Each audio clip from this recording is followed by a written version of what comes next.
kg, ठीक है। उनके बीच का डिस्टेंस दिया हुआ है 0.5 मीटर।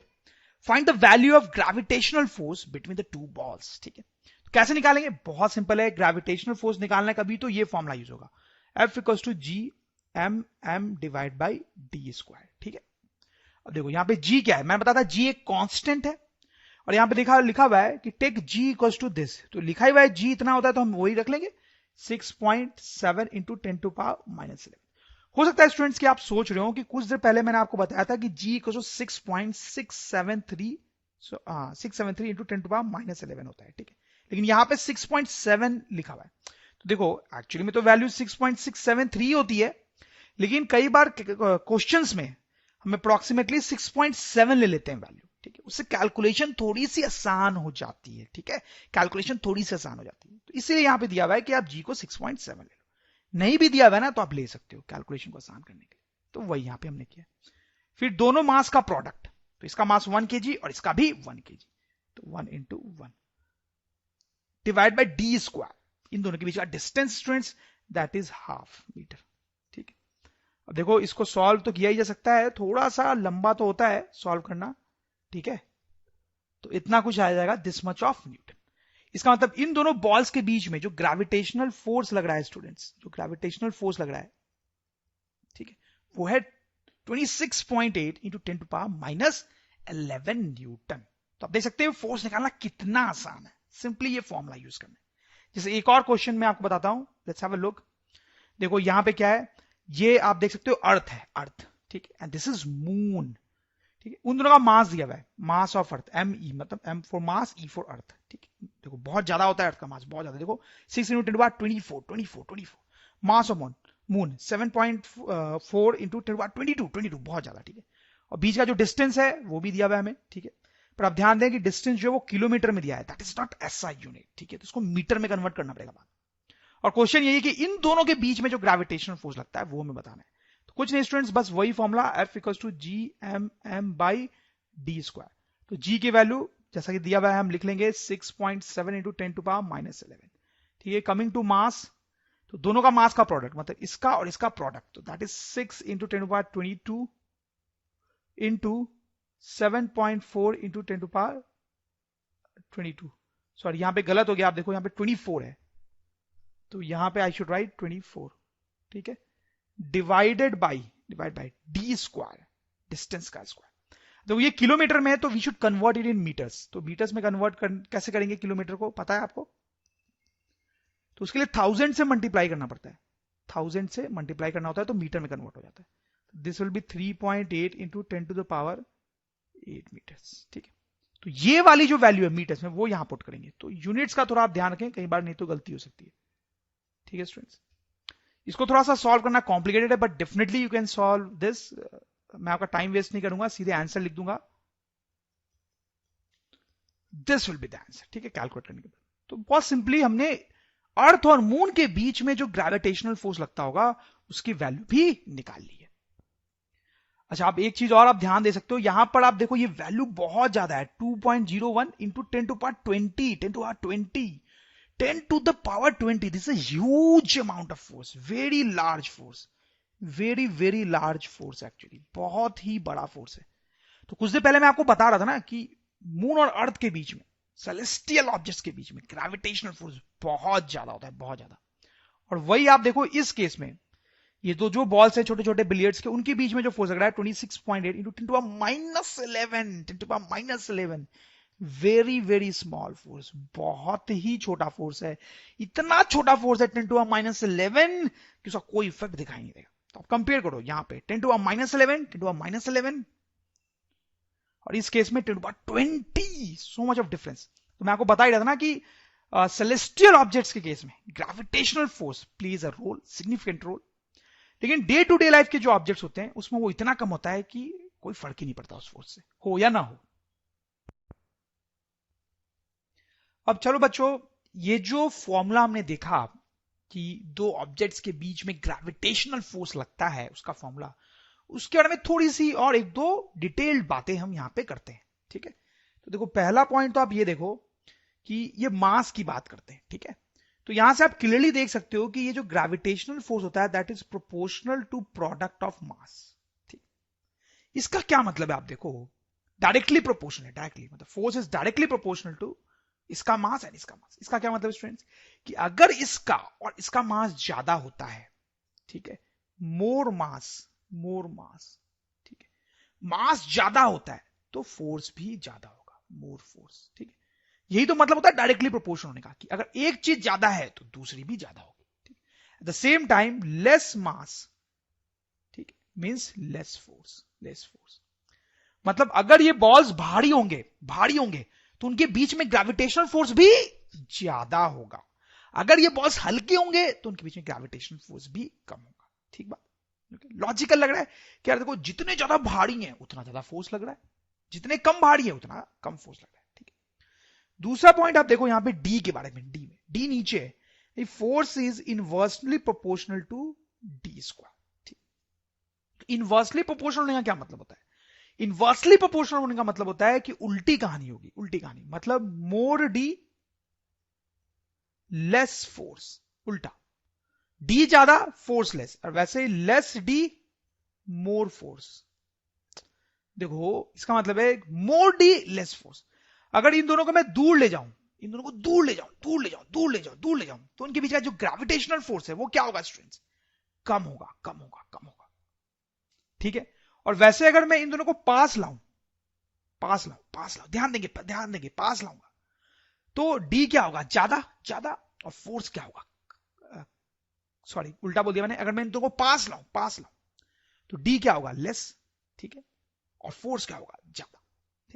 मतलब ये लोग जितने पास होंगे, मतलब इस केस में देखो पास है, ठीक है, और इस केस में आप देखो दूर है, तो किस केस में ग्रेविटेशनल फोर्स ज्यादा होगा, पास है तो मोर फोर्स, ठीक है, और यहां दूर है तो लेस फोर्स। लॉजिकल लग रहा है, दूर होंगे तो एक दूसरे पे कम फोर्स लगाएंगे।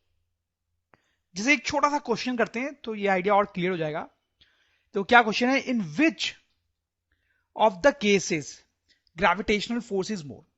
मतलब देखो यहां पे दो सिचुएशंस दी हुई है, आपको बताना इन दोनों में से किसमें ग्रेविटेशनल फोर्स ज्यादा लग रहा है। ठीक है, वैसे दो सिचुएशंस यहां दी हुई है, आपको बताना है किसमें ग्रेविटेशनल फोर्स ज्यादा लग रहा है, और वैसे यहां पे। ठीक, तो यहां पर देखो इन दोनों के बीच में जो डिस्टेंस है और इन दोनों के बीच में जो डिस्टेंस है वो तो सेम दिख रहा है। ठीक है, तो डिस्टेंस वाला फैक्टर तो दोनों के लिए सेम है स्टूडेंट्स। ठीक है, तो यहां पे मास देखेंगे तो हमने देखा था कि जो फोर्स है that is proportional to product of mass. ठीक है, तो इसमें तो मास कम है 1 kg, और इस केस में मास ज्यादा है 5 kg।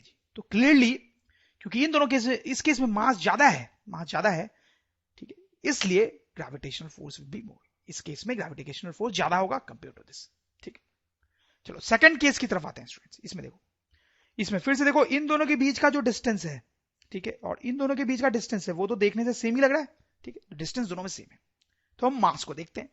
तो वंस अगेन जो फोर्स है that is directly proportional to product of mass. Okay, अब यहां पे थोड़ा सा ध्यान से देखिए आप, एक बॉल का मास 5 kg है और एक बॉल का मास 1 kg है। ठीक है, यहां पर एक बॉल का मास 2 kg है स्टूडेंट्स और दूसरे का भी 2 kg है। ओके, तो इस केस में ज्यादा ग्रेविटेशनल फोर्स लगेगा या इस केस में ज्यादा ग्रेविटेशनल फोर्स लगेगा। देखिए तो यहां पर ये 5 kg का मास बहुत ज्यादा है, ठीक, लेकिन फिर 1 kg का बहुत कम भी तो है मास। ठीक, तो इस केस में ज्यादा ग्रेविटेशनल फोर्स लगेगा या इस केस में ज्यादा ग्रेविटेशनल फोर्स लगेगा, कैसे पता करेंगे। तो it's very simple, force is proportional to product of mass. तो अब मास का प्रोडक्ट देखो, यहां पे मास का प्रोडक्ट क्या है, 5 into 1।